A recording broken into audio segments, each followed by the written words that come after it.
It's a game OSU fans have had circled all season.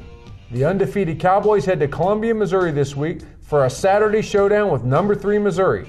Hello, I'm Mike Sherman from the Dodge Sports Desk. Welcome to the latest edition of OSU Football with Scott Wright. Scott, let's look at the keys to this game. First off, the OSU defense played well in a big win over A&M.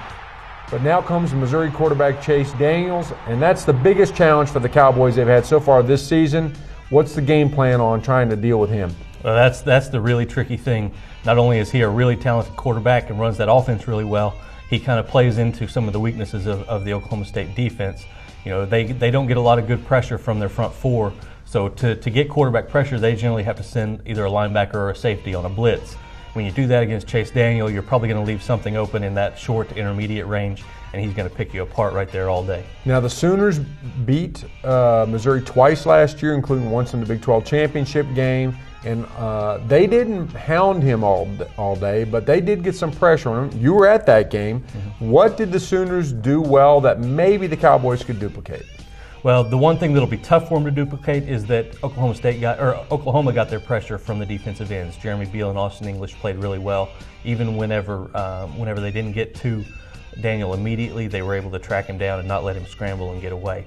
The one thing that Oklahoma State might be able to do is that Oklahoma created a lot of turnovers in those 2 games last year, and Oklahoma State has some luck with that. They had 3 in the first 3 games of the season. They've had 8 in the last 2, so that's starting to turn in their favor a little bit. If they can keep that up, that'll be the one big thing that they can really do to kind of turn the tide in this game. One of the things Daniel does to neutralize the pass rush is they put him way back there. It's almost like punt formation. Yeah. Snap the ball back to him, and then he's hitting somebody on a slant pretty quick.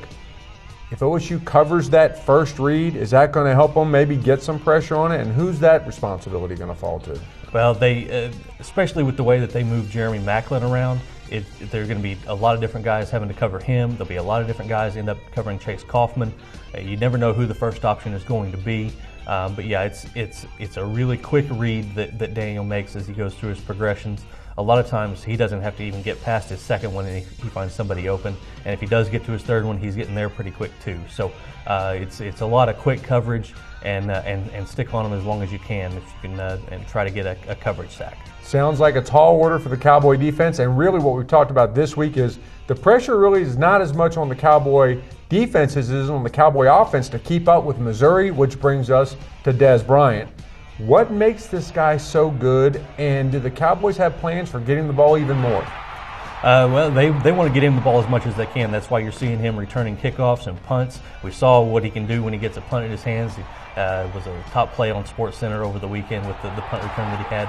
That's the quality about him that I think people are really surprised about. You look at him, and he's got the big body, he's got the jumping ability. You can see him being a good receiver, but his ability to make people miss, to keep his balance when he gets hit and stay up, it was all on display in that punt return, and it's really pretty phenomenal to watch. This guy has all of the tools, and if he can put together playing when he doesn't have the ball, that's the one area that the coaches are always harping on him about. If he can put that together, he's one of the best receivers in the country. That means blocking, right? Right.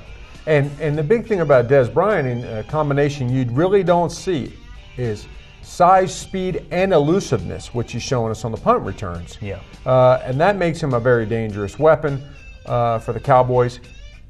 Is there anything left for him to return? Let's see, punts, kickoffs. I mean, there's no other statistical category for him to score from other than throwing the ball.